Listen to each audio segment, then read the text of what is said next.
Olá, eu sou Melchior Pereira Gomes, aluno do Polo de Bom Jesus da Lapa, da UniBTA. Estou cursando o quarto semestre e vou explicar sobre o infográfico que nós fizemos com o tema Sistema Nervoso. O sistema nervoso se divide em 4 partes. Sistema nervoso central, que é formado por cérebro, cerebelo, tronco encefálico e medula espinhal. Sistema nervoso periférico, que é constituído por fibras, nervos, gânglios nervosos e órgãos terminais. A função do sistema nervoso periférico é conectar o sistema nervoso central com as outras partes do corpo humano. E o sistema nervoso simpático, que estimula o funcionamento dos órgãos e é constituído por nervos espinhais da região do tórax e lombar da medula. E os principais neurotransmissores liberados são noradrenalina e adrenalina. E o sistema nervoso parasimpático, que é responsável por inibir o funcionamento dos órgãos, é constituído pelos nervos cranianos e espinhais das extremidades da medula. E o principal neurotransmissor liberado é acetilcolina. Os neurônios são divididos em 3 tipos, que são sensitivo, conduz a informação da periferia em direção ao sistema nervoso central, sendo também determinado como neurônio aferente. O motor, que conduz informação do sistema nervoso central em direção à periferia. Os neurônios sensitivos e motores são encontrados tanto no sistema nervoso central quanto no sistema nervoso periférico.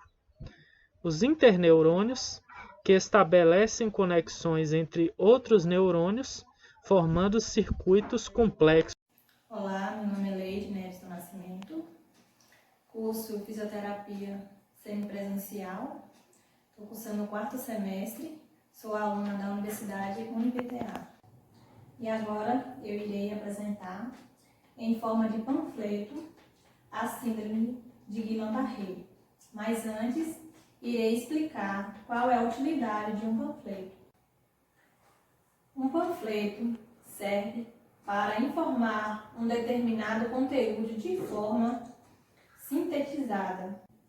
Esse é o panfleto que o grupo criou sobre a síndrome de Guillain-Barré. E nele está sendo abordado o que é, o que causa, o diagnóstico, sinais e sintomas, tratamento e prevenção. E agora eu irei explicar os tópicos que citei antes. O que é uma doença autoimune do sistema imunológico, ataca a parte do sistema nervoso, que são os nervos que ligam cérebro e a outras partes do corpo. O que causa? Algumas infecções pode levar à síndrome de Guillain-Barré e causar diarreia, zika, dengue, chikungunya, sarampo, hepatite A, B, C e HIV. O diagnóstico. O diagnóstico é feito por exame de líquido cefalorraquidiano e análise dos sintomas. Sinais e sintomas. Sensação de dormência ou queimação nos membros inferiores, pés e pernas, e membros superiores, mãos e braços. Dores nas costas, fraqueza muscular e tremores. Tratamento.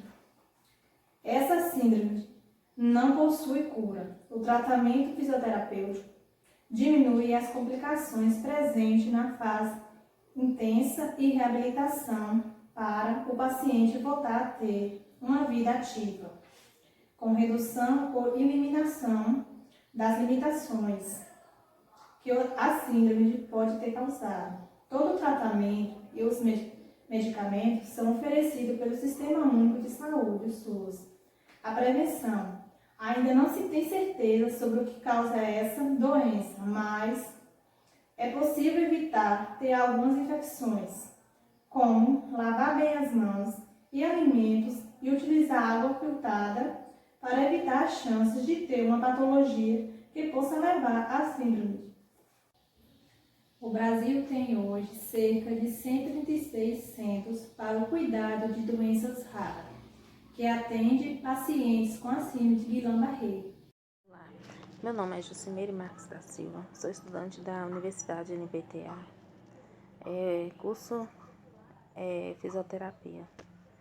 Vim aqui falar sobre uma entrevista que eu mais uma parceira do grupo fizemos para a doutora Cleópatra Marques, que é fisioterapeuta há 5 anos em Bom Jesus da Lapa, pós-graduada em traumatologia, ortopedia, UTI e neonatologia e pediatria.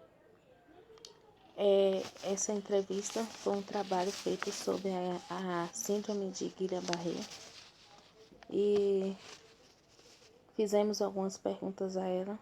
Vou falar as perguntas que nós fizemos a ela.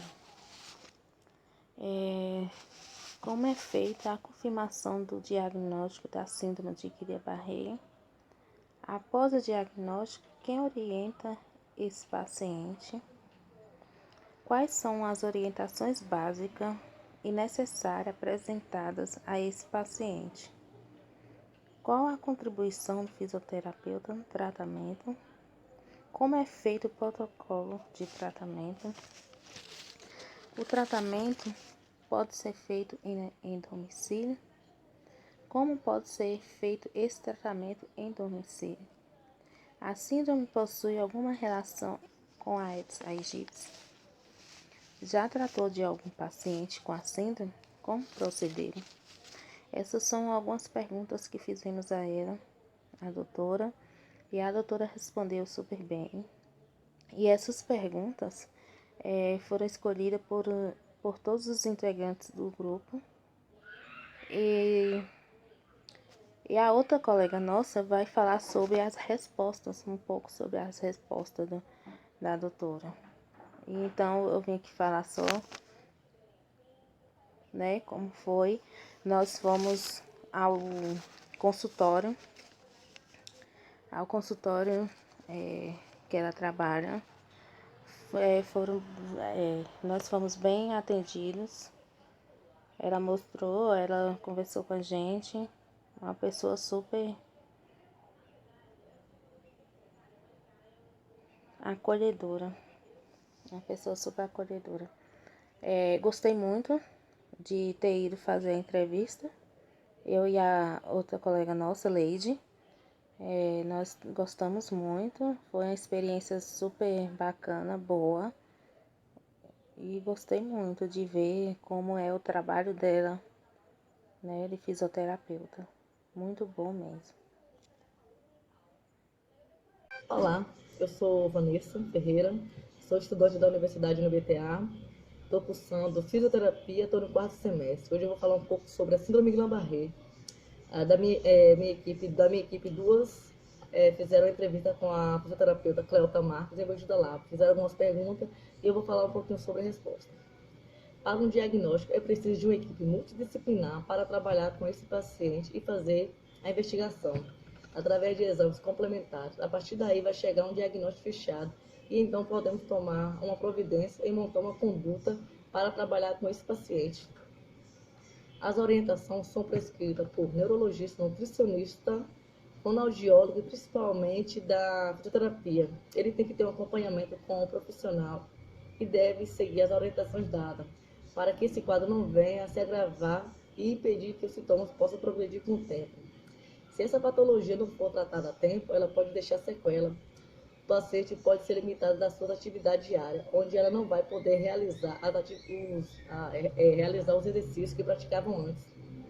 A fisioterapia é muito importante no tratamento da síndrome de Guillain-Barré, porque o paciente que apresenta a síndrome terá uma degeneração nos axônios que vai atingir a bainha de mielina e nos neurônios. A partir do momento que os neurônios forem danificados, ele jamais será reabilitado. Porém, se o tratamento for seguido de maneira correta, esse paciente terá uma vida normal. A conduta de tratamento vai de acordo com a necessidade de cada paciente. Tem paciente que vai precisar de um protocolo mais avançado, mais demorado. Outros vai ter um resultado melhor em um tempo mais curto. Porém, é preciso de um protocolo neurológico, com uma conduta onde será trabalhado o ganho de força, equilíbrio e também é trabalhada a parte da ortopedia. A partir do momento quando o paciente fica parado por muito tempo, ele pode desenvolver contratura osteoarticular, que se escala nas articulações onde gera uma rigidez. Para que essa contratura não venha a existir, é preciso garantir que esse paciente faça reabilitação neurológica. A nossa função não é de segurar esse paciente, e sim de liberar o mais rápido possível. O tratamento pode ser feito em domicílio. Temos que averiguar a condição domiciliar do paciente, da fisioterapeuta. Pode ser ampliar um local para ter um atendimento sem nenhum problema.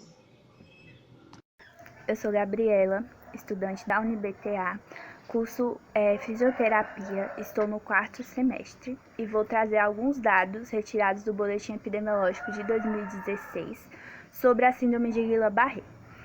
Até a semana epidemiológica 27, foram notificados 34 casos suspeitos, 13 deles foram confirmados, 12 deles foram descartados, e 9 permaneceram em investigação. Dentre os casos que permaneceram em investigação, 3 deles receberam alta sem um diagnóstico concluído. Nos casos confirmados, 8 apresentavam sinais e sintomas de outras patologias e em 5 deles foram realizados exames para detecção de infecção. Um desses exames foi positivo em chikungunya. Em relação à distribuição por sexo, o maior percentual foi masculino, com 61,5%. A partir da semana 27 até a semana 40, foram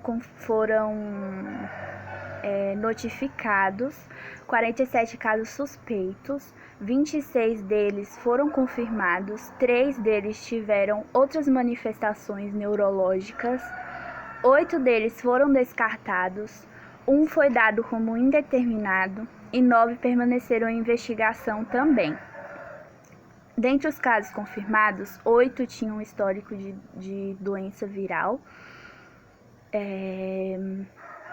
Dos resultados disponíveis, 3 casos foram confirmados por critério laboratorial por chikungunya e 5 casos foram encerrados por critério clínico.